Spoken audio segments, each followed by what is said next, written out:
রাত গভীর হলে ছায়া হয়ে নামে আতঙ্ক। এখন আলো নিভে যাবে, শব্দ জেগে উঠবে, তুমি প্রবেশ করছো ভয় আর অজানার গহ্বরে। এটা ভৌতিক জোন।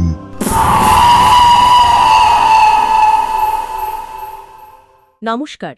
আজকের আলোচনায় আমরা চলে যাব উত্তরবঙ্গের এক পাহাড়ি গ্রাম খারপানিয়াতে। মানে সেখানকার একটা বিশেষ মোড় নিয়ে কথা বলবো। নামটা বেশ অদ্ভুত, তিন খাওয়া মোড়। হ্যাঁ, তিন খাওয়া মোড় নামটা শুনলেই কেমন একটা লাগে।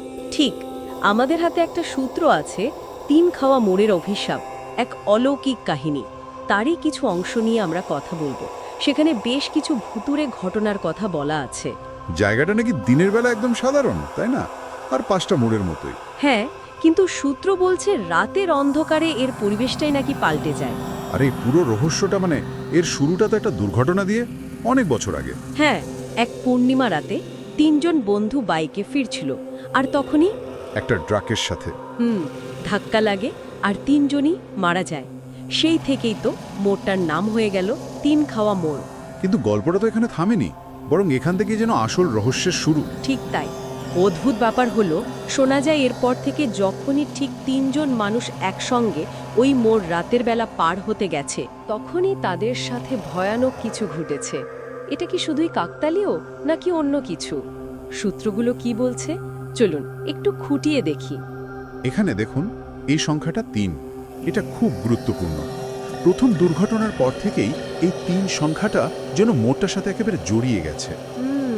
সূত্র অনুযায়ী প্রথম যে ঘটনাটার বিস্তারিত বর্ণনা আছে সেটা ধরুন বছর 10 আগের ৩ বন্ধু, তন্ময়, জয়ন্ত আর সমীর। আচ্ছা। ওরা রাতে ফিরছিল, একটু মদ্যপামস্থায় ছিল সাহেব। তো মোড়ের কাছে আসতেই হঠাৎ কেমন নিস্তব্ধ। নিস্তব্ধ মানে কোনো শব্দ নেই? একদম, শুধু শোনা যাচ্ছিল একটা ট্রাকের জোরে ব্রেক কষার শব্দ, ক্যাচ করে। বাবা, শুধু ব্রেকের শব্দ? তারপরেই নাকি ওরা 3টে ছায়া মূর্তি দেখতে পায়। সূত্র বলছে মূর্তিগুলোর চেহারা ছিল ভয়ঙ্কর, কারোর মাথা ভাঙা, কারোর শরীর থেতলানো। ও, কিন্তু আসল ভয়ের ব্যাপারটা অন্য জায়গায়। সমীর যখন বিপদ বুঝে বাইকটা ঘোরাতে যায়, দেখে আশেপাশে কেউ নেই। কেউ নেই মানে তন্ময় আর জয়ন্ত? তারাও নেই, এমনকি বাইকটাও নেই। সে একদম একা দাঁড়িয়ে। বলেন কে? এটা পড়ার সময়ই তো গায়ে কাটা দেয়। পরের দিন সকালে যা দেখা গেল সেটা আরো ভয়ঙ্কর। 3 জনের দেহই পাওয়া গেল, রাস্তার 3 দিকে ছড়ানো ছিটানো অবস্থায়। 3 দিকে? হ্যাঁ, একজনের মাথায় নাকি চাকার দাগ, আরেকজনের বুকটা থেতলানো, অথচ আশেপাশে কোনো ট্রাক বা অন্য গাড়ির চিহ্ন মাত্র ছিল না। কিচ্ছু না? তাহলে আর তৃতীয় জনের? তৃতীয় জনের মাথাটা নাকি একেবারে উল্টো দিকে ঘোরানো ছিল। কোনো যুক্তিতেই এটা মেলানো যায় না। অলৌকিক ব্যাখ্যা ছাড়া আর কি হতে পারে? সাংঘাতিক। এই ঘটনার পর কি আরো কিছু ঘটেছিল? সূত্র কি বলছে? হ্যাঁ, এর কয়েক বছর পর আরেকটা ঘটনা। এবার 3 জন পর্যটক, তারা এসেছিল এই অভিশাপের গল্পটা সত্যি কিনা দেখতে, ডকুমেন্টারি বানাবে বলে। ও, তারা কি কিছু জানতে পারলো বা দেখতে পেল? তাদের অভিজ্ঞতাটা আরও অদ্ভুত। সূত্র বলছে রাত 12টা নাগাদ তারা মোড়ে ক্যামেরা নিয়ে প্রস্তুত, আর যেই না ক্যামেরা চালু করেছে, কি দেখলো? ক্যামেরার ভিউ ফাইন্ডারে স্ক্রিনে 3টে মূর্তি ভেসে উঠল। ক্যামেরার স্ক্রিনে? কিন্তু খালি চোখে? না, খালি চোখে কিচ্ছু দেখা যাচ্ছে না, শুধু ক্যামেরাতেই ধরা পড়ছে। এ কেমন ব্যাপার? মূর্তিগুলো কেমন দেখতে ছিল? সূত্র কিছু বলে? হ্যাঁ, বর্ণনাটা বেশ ভয়ঙ্কর। একজনের নাকি চোখ নেই, সেখানে কালো গর্ত, আর সেই গর্ত থেকে ধোঁয়া বেরোচ্ছে। বলেন কি, ধোঁয়া? হ্যাঁ, আর একজনের শরীরটা নাকি ছেঁড়া খোড়া, আর তৃতীয়জন সে নাকি শুধু হাসছে, একটা অদ্ভুত হাসি। হাসি? এই পরিস্থিতিতে? তারপর কি হলো ওই পর্যটকদের? ক্যামেরা যখন সব দেখছে? সেটাই তো রহস্য। পরদিন সকালে ওই মোড়ের ধারে শুধু তাদের ক্যামেরাটা পাওয়া গিয়েছিল। মানুষ 3 জনের কোনো চিহ্ন নেই। উধাও একেবারে? হ্যাঁ, যেন হাওয়ায় মিলিয়ে গেছে। সূত্র এই ঘটনার কোনো ব্যাখ্যা দেয় না।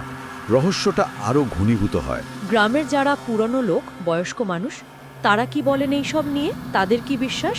তাদের বিশ্বাসটা খুব স্পষ্ট। তারা মনে করেন প্রথম দুর্ঘটনায় যে 3 বন্ধু মারা গিয়েছিল, তাদের আত্মা মুক্তি পায়নি। মুক্তি পায়নি? হ্যাঁ, তারা ওই মোড়েই আটকে আছে, অভিশপ্ত হয়ে।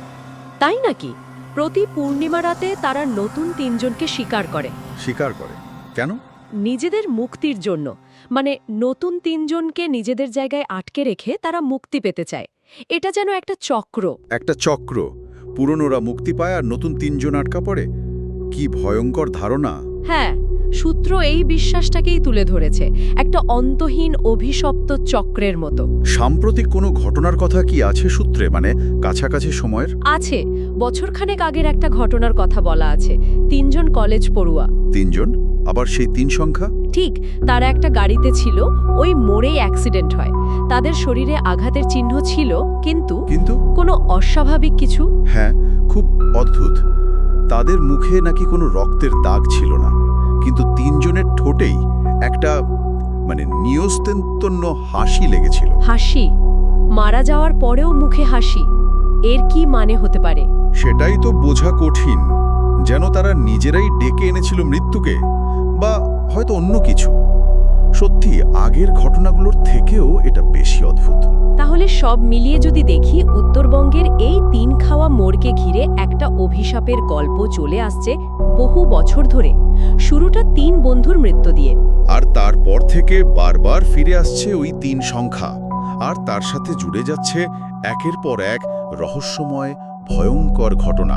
ভারী বাতাস, ওই ট্রাকের ব্রেকের ভৌতিক শব্দ, ছায়ামূর্তি দেখা, সব মিলিয়ে মনে হয় যেন সত্যি অতৃপ্ত আত্মারা সেখানে ঘুরে বেড়াচ্ছে।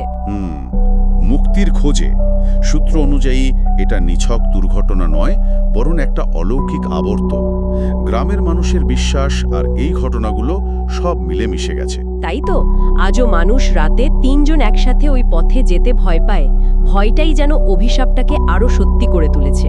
একদম। আচ্ছা, সব শেষে একটা প্রশ্ন কিন্তু থেকেই যাচ্ছে। ওই যে শেষ ঘটনাটা, কলেজ পড়ুয়াদের মুখে হাসির কথা বললেন। হ্যাঁ, ওই হাসিটা। ওটার আসল মানে কি হতে পারে?